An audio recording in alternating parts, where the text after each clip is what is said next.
Halo, jika kita buang air besar berdarah ya, hampir semua sebagian besar panik, khawatir. Dan hal itu wajar ya, karena tidak selamanya BAB darah itu merupakan penyakit yang ringan.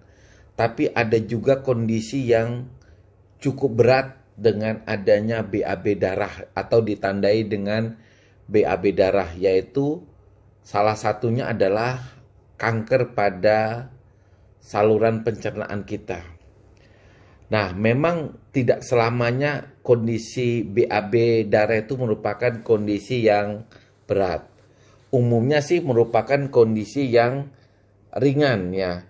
BAB berdarah itu ditandai dengan kondisi adanya darah dalam feses kita. Memang BAB darah secara umum kita bagi dua, yaitu hematokisia atau BAB darah merah segar dan melena, BAB darah tapi warnanya hitam seperti warna ter.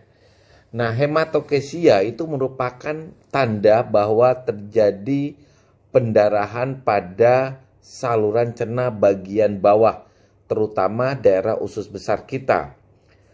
Darah yang keluar bersama feses itu akan terlihat merah.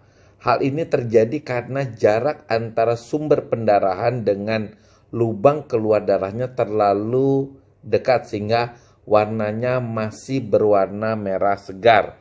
Nah, adapun penyakit-penyakit yang bisa menimbulkan BAB darah merah segar ini adalah pertama, penyakit yang kita sebut dengan divertikulitis.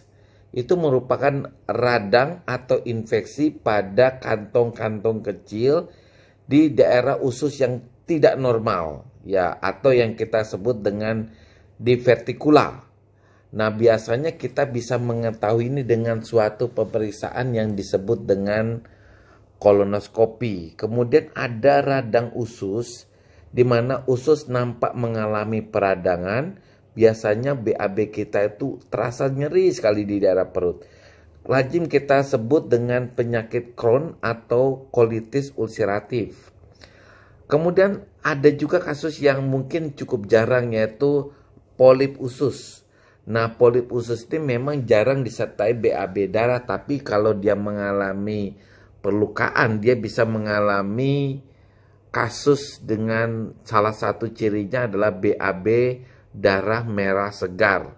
Kemudian tumor jidak di usus besar dan rektum juga salah satunya bisa mengakibatkan BAB darah segar. Kanker kolon, kemudian adanya luka terbuka di saluran anus yang lazim kita sebut dengan fisura ani. Biasanya disebabkan karena kotoran yang keras seperti batu itu bisa mengakibatkan robekan pada daerah anus. Hemoroid merupakan keadaan yang paling lazim sebagai penyebab buang air besar berwarna merah segar. Nah, agak berbeda dengan melena ya. Melena ini merupakan pendarahan dari saluran cerna yang terletak di bagian atas. Dia berwarna hitam seperti ter. Nah, ini berwarna hitam karena darah yang keluar itu sudah mengalami deoksigenasi, artinya sudah kekurangan oksigen, sehingga pada waktu kita BAB mengeluarkan darah itu nampak warnanya berubah menjadi hitam. Nah, penyakit-penyakit apa yang bisa sih mengakibatkan kita mengalami BAB berwarna merah, berwarna hitam seperti ter?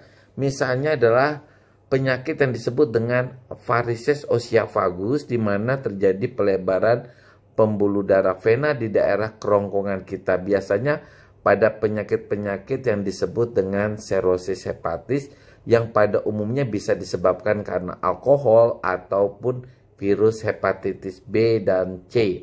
Kemudian radang pada daerah lambung atau gastritis, yang pada umumnya bisa disebabkan karena penggunaan daripada obat-obat penghilang nyeri. Misalnya kita sering menggunakan obat penghilang nyeri pada kasus-kasus asam urat, kemudian terjadinya kerusakan daripada lapisan kerongkongan akibat penyakit GERD.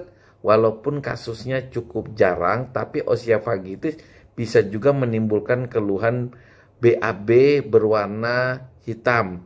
Tukak lambung, ini kasus yang cukup sering ya. Kemudian kanker lambung maupun robekan pada jaringan di areal kerongkongan yang berbatasan dengan lambung yang lazim kita sebut dengan sindrom Mallory-Weiss.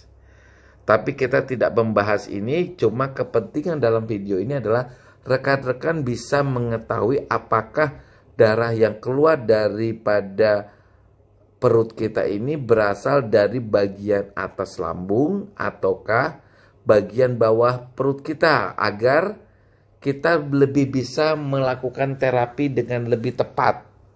Nah, BAB berdarah itu bisa mengenai siapa saja, tetapi risikonya itu ternyata meningkat bagi orang yang mengalami perut kembung, kemudian orang yang mengkonsumsi alkohol, mengalami konstipasi, memiliki riwayat perdarahan dalam keluarga maupun teman-teman yang usianya sudah masuk usia lanjut.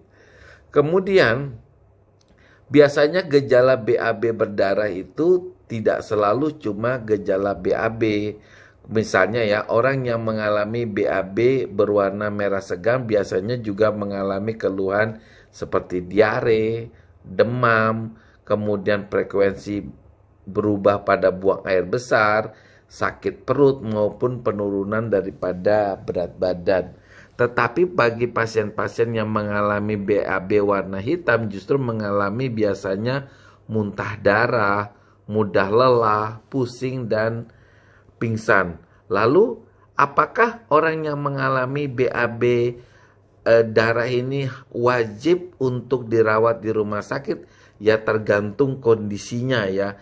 Karena BAB darah ini kalau dia cukup banyak keluar darah, maka akan memunculkan volume di dalam darah kita menjadi atau di dalam tubuh kita menjadi berkurang, sehingga timbullah keadaan-keadaan yang dimana timbul keadaan yang disebut dengan shock hipovolemik, artinya volume darahnya berkurang. Biasanya keluhannya berupa mual, jumlah air seni kita menjadi lebih sedikit, gejala pusing, kesadaran mulai tiba-tiba menurun, penglihatan kabur, kulit pucat, dingin, sesak napas. Nah, gejala ini adalah tanda-tanda di mana kita masuk ke dalam keadaan shock hipovolemik, dan ini wajib masuk rumah sakit karena merupakan keadaan kegawat daruratan yang harus segera ditangani agar kita selamat.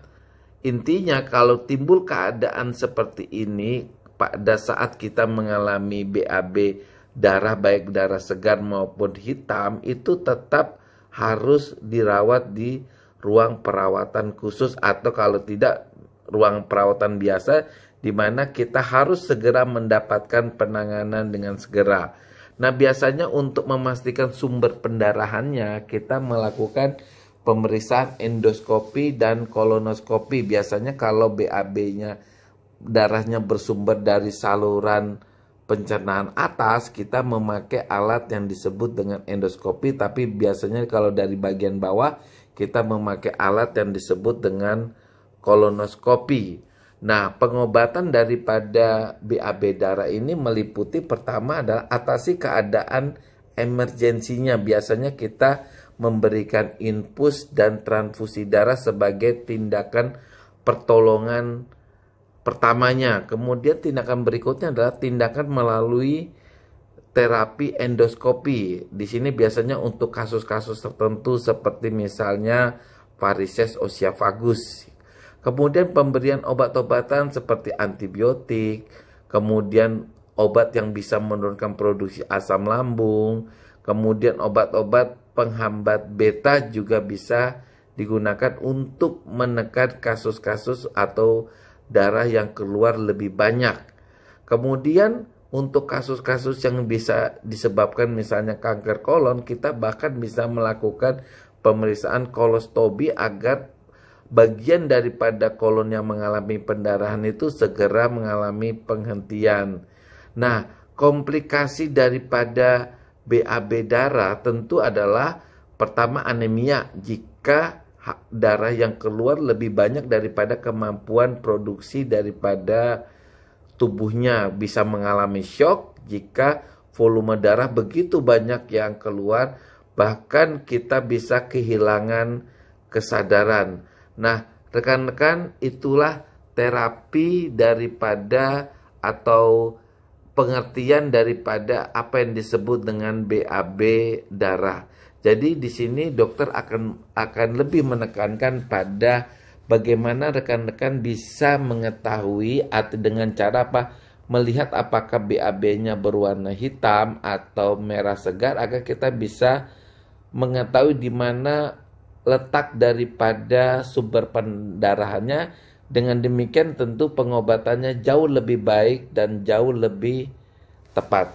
Demikian, selamat malam, bye.